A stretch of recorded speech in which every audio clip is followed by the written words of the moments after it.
Assalamualaikum warahmatullahi wabarakatuh. We are from SMA Unggulan Arsa Foundation Sukoharjo. I'm Lathifah Agyunda as the first speaker. I'm Radinka Mawardi as the second speaker. I'm Aurio Nayaka Belva, the third speaker. Today we would like to deliver our arguments with the motion is the challenges of curriculum novelty. So ladies and gentlemen, do you know that according to the Program for International Student Assessment or PISA, Indonesia's education ranking is 68 out of 81 countries in the world. Moreover, the Asian Youth Development Index states that the education in Indonesia is ranking 7 among the 10 Asian countries. This shows the urgency of our concern toward the education in Indonesia, and one of which is about our curriculum as the fundamental basis of the teaching and learning process. So then, have you ever wondered why every change of the education minister in our country so we follow up by a change of our curriculum? Do we still underestimate the importance of curriculum, or do we still not understand how important curriculum is? So, ladies and gentlemen, let me tell you that in education, a curriculum is a structured plan of what is taught and what students are expected to learn. It's a quote for educators that outlines the essential content and skills students need to master. So, yes, curriculum is important and it's the standard in determining the progress of education. Today, we use a Merdeka curriculum, which is based on theory. Merdeka curriculum is more flexible, approaching learning that focuses on essential material as well as the development of students' competencies and character. However, based on critical analysis, the Merdeka curriculum, the implementation of the Merdeka curriculum is not as designed, or in other words, it still has shortcomings. Well, ladies and gentlemen, my team and I will now invite you to criticize our existing curriculum. The first speaker will talk about the status quo, define the topic, and then the framework, present the discussion of the points. And then the second speaker will talk about the hopes and wishes regarding the new curriculum. And then the third speaker will talk about what students actually need regarding the new curriculum or curriculum novelty. So let's move on to a critical analysis to our existing curriculum. I have other two main points that I will talk about, namely the existing curriculum is still teacher-centered, old-fashioned, and insufficient skills training.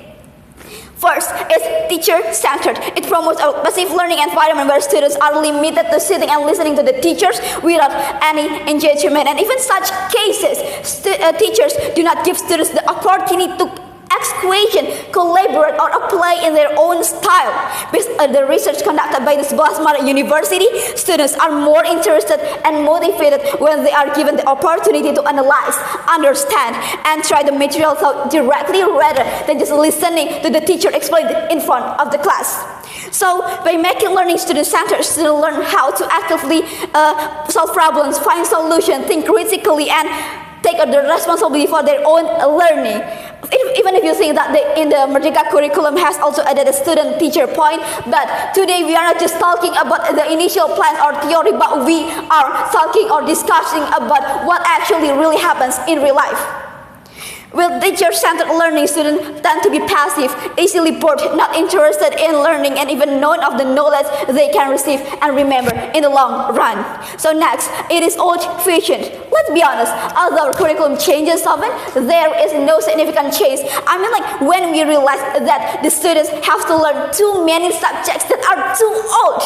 The subjects we learn in school are no longer relevant with for today's needs. One of our goals in studying is to be able to compete in the increasingly modern life, right?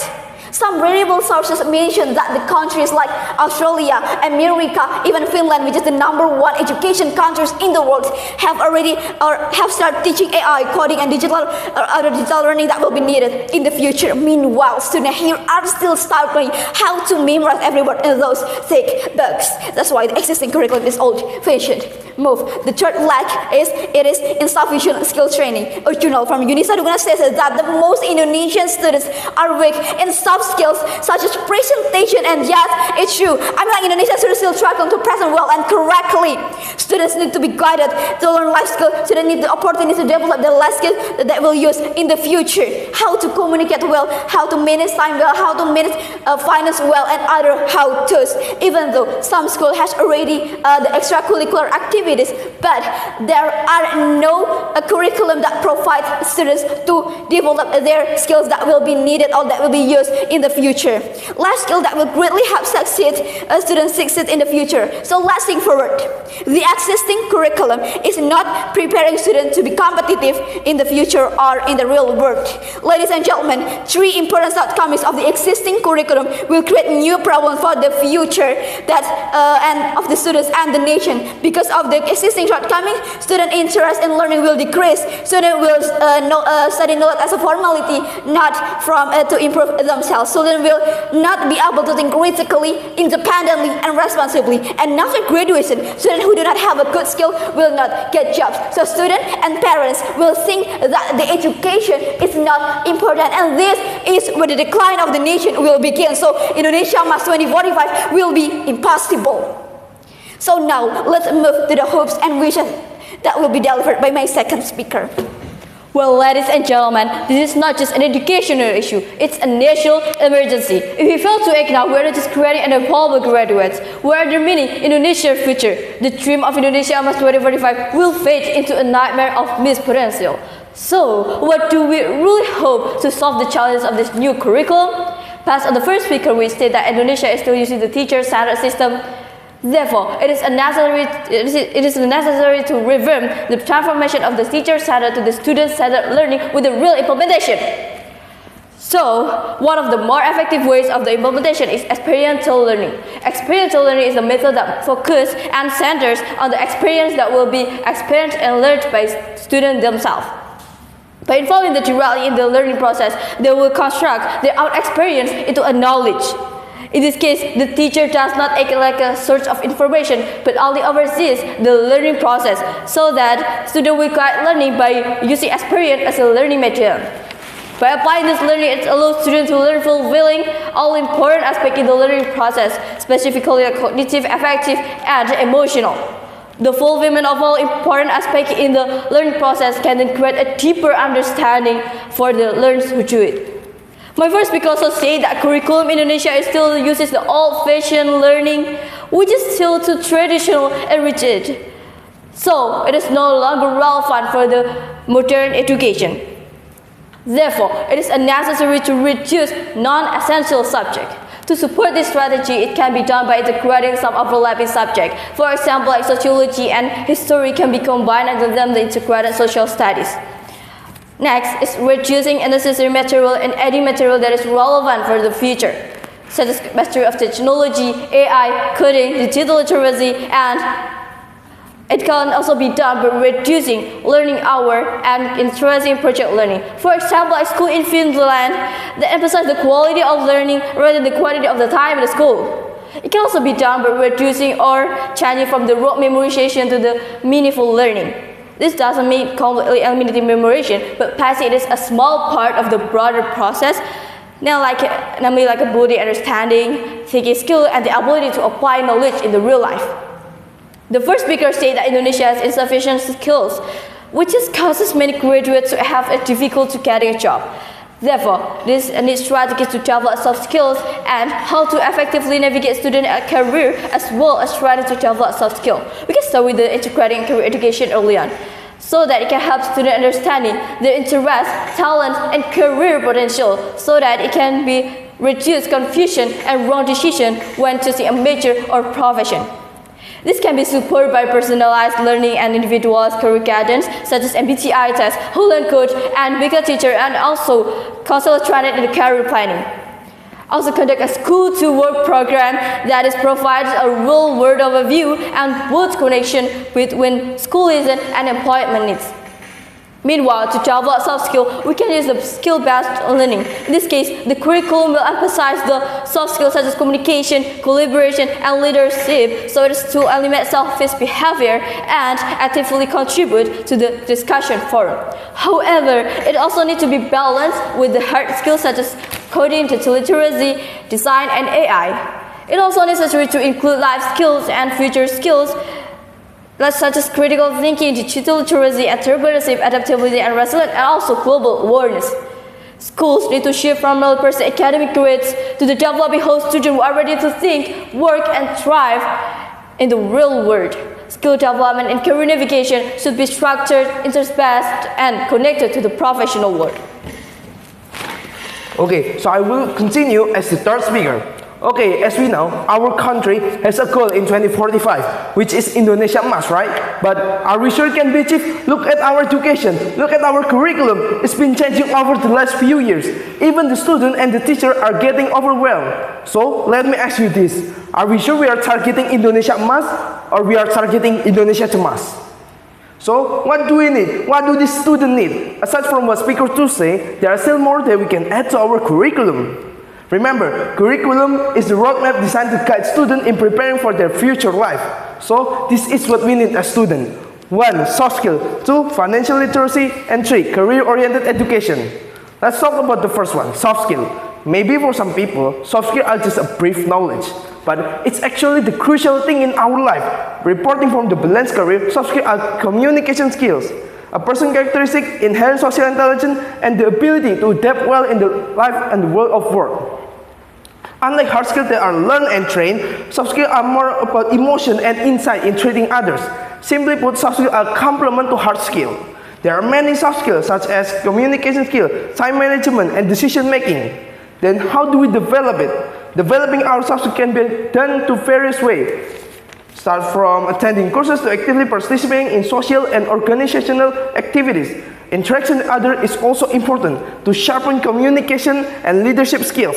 In addition, learning from others and applying the principles they use can be an effective way to improve our soft skills. The second one is financial literacy. Life is all about money. You need this money. You need that more money. That is why we need to prepare ourselves for these finances. So, financial literacy is a set of insight, including knowledge and skill related to the financial world that can help improve quality of life. So why do we need this financial literacy? Because it contains understanding about good personal, household, and business. Financial management can have an impact on decision making regarding the use of money in everyday life.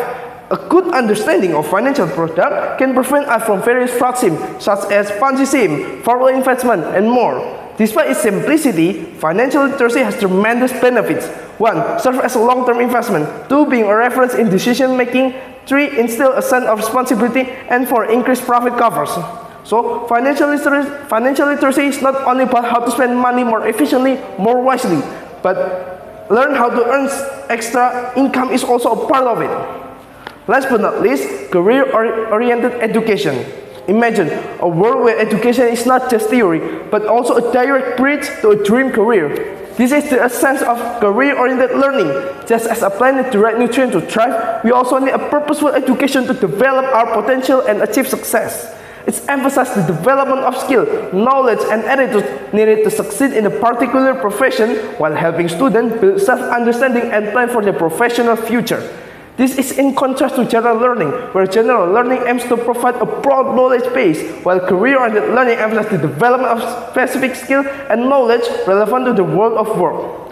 Career-oriented learning provides many benefits, both for students and the world of work. For students, it helps them develop skills required by the labor market, increase self-confidence, discover interests and talents, and plan for a more purposeful career future.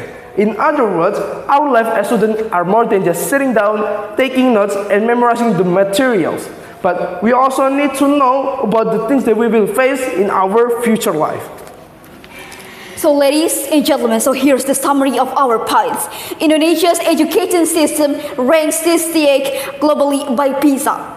Faces critical challenges rooted in unstable and outdated curriculum. Frequent changes to the curriculum with each new education ministry reflect a lack of the strategic vision. While the current Merdeka curriculum, so designed to be flexible and student-centered, fails in practice due to three core flaws: a teacher-centered approach to stable, active learning, outdated, reliant on memorization instead of modern skills like AI and coding, and insufficient training in soft skills like communication and financial literacy, for example.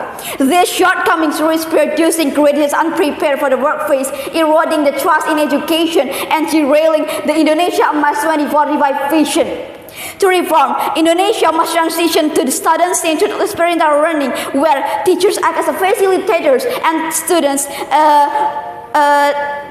studying with the progress and critical thinking. The curriculum must be modernized by integrating overlapping subjects like merging history and sociology, for example, reducing non-essential material and aging future focus like communication, leadership, and so on. Reducing qualified is embedding soft skill like communication, leadership, hard skill like coding and data analysis, for example, into daily lessons, alongside career-oriented program like internship and BTA-based guidance, and financial literacy training to prepare students in the real-world challenges. Without these changes, Indonesia risks perpetuating a cycle of disenchantment learners and unemployable graduates, turning the dream of Indonesia emas into Indonesia cemas. Success highest on systemic shift from prioritizing grades to fostering holistic development, aligning education with industry needs, and ensuring every policy change serves long-term goals, not political cycles. The time for transformative action is now. A progressive, adaptive curriculum is not just educational necessity, but a national imperative. That's all from us. Thank you very much.